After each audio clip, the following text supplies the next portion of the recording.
Scope is about how much we want to achieve. And scope is the easiest picture to draw in project management. There it is. Everything inside that circle is in scope. It's your job. It's the project business. Everything outside of it may or may not be important, may or may not be relevant, but it's not your job. It's out of scope. Of course, scope leads to dangers. You see, projects smell good. They smell of resources, they smell of budgets, they smell of time and creativity and innovation. And so someone will come up to you and they'll go, Mike, congratulations, you've got a project, yeah? And then you'll hear the three words that strike fear into your heart. Mike, you've got a project, congratulations. While you're doing it, here they come, while you're doing the project, could you just? The three words we fear most, could you just? How many of you have heard those three words? Could you just is their attempt to get their agenda into your scope. And of course what that does is it expands the boundary. And that's risky because you're now trying to do more stuff with the same resources, the same budget, the same time. It's such a common thing that it's got a name. Does anybody know what the name is of that effect? Scope creep. The military call it mission creep.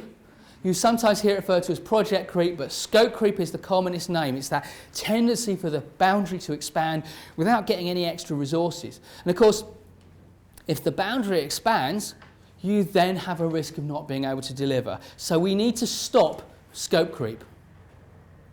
And in order to stop scope creep, we need to understand it. Ambiguity is the major cause of scope creep. What you believe is in scope, I believe is out of scope, because we have a different understanding of the definition of the scope.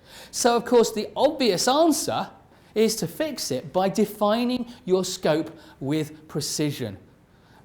Specify very particularly where that boundary lies.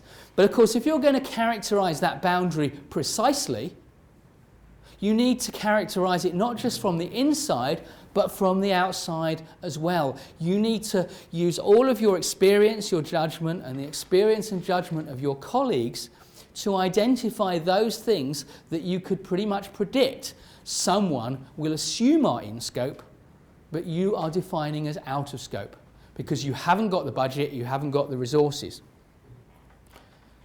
There's one further step to enforcing scope discipline and avoiding scope creep, which is to take this to your client, to take it to your boss, to take it to the project sponsor and say, look, if I deliver everything that's in scope there, if I deliver nothing that's out of scope there, will you be happy?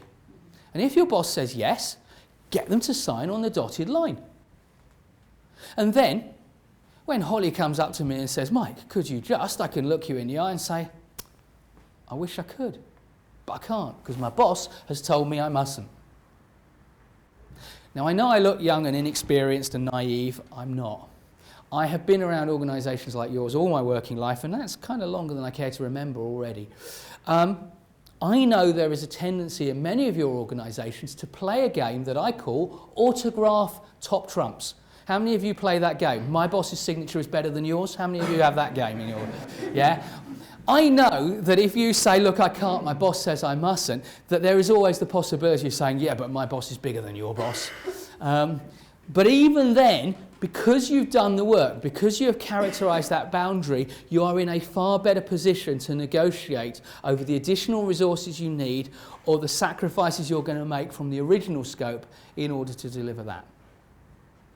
So the summary on scope is that it answers a third question. It answers how much of it do we want?